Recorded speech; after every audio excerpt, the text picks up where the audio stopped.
and welcome to the StudyTravel TV studio in London. I'm Nicola Hancox. And I'm Fennelly, bringing you the latest news stories.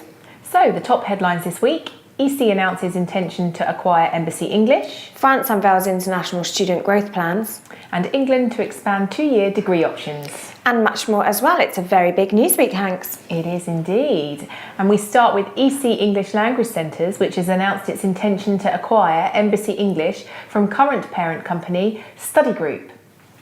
If successful, the deal would mean that all of Embassy English's schools would come under the EC banner, making it one of the largest ELT chains in the industry. It would also add Australia and New Zealand to the EC destination portfolio.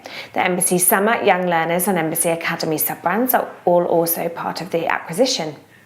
EC Executive Chairman Andrew Manjon said that he had been an advocate of consolidation in the industry for some time and that the intent to purchase Embassy was the right move at the right time. He said it would allow EC to strengthen the core business and diversify geographically, and that Embassy was a strong and reputable brand in the industry.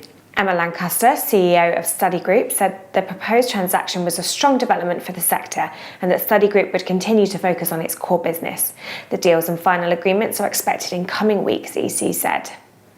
Next up, France has unveiled a major international education strategy with a target of hosting 500,000 international higher education students by 2027, an increase of around 50% over the current level. Announced by Prime Minister Edouard Philippe, the plans include the introduction of tuition fees for non-EU students.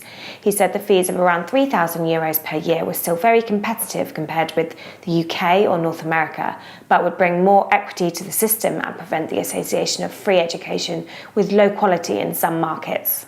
France will also ease student visa requirements, introduce a new residence permit for non-EU master's level graduates, allow more English medium degrees to be taught, and create a Welcome to France seal for institutions that improve their welcome procedures for international students. Back across the channel to England, where 2-year accelerated degree programmes will be expanded under plans announced by the Department for Education this week. The government said they would provide unprecedented choice and flexibility and encourage new providers into the market. Universities Minister Sam Gyimah has proposed a new fee system that will allow institutions to charge 20% more per annum to UK and EU students, creating an overall saving on the full degree cost. The fee change will require parliamentary approval. And now for a roundup of some of the other stories this week. The future of student living, the urban campus, the platformisation of accommodation booking channels and market trends were among the themes at this year's CLASS conference, the specialist event for the student accommodation sector. Platformisation, what a word. Immigration New Zealand has announced that the Pilot Pathway Visa Programme will be extended until the end of April. The pilot was due to end this month, but the government said it had not had time to develop the scheme due to other immigration changes.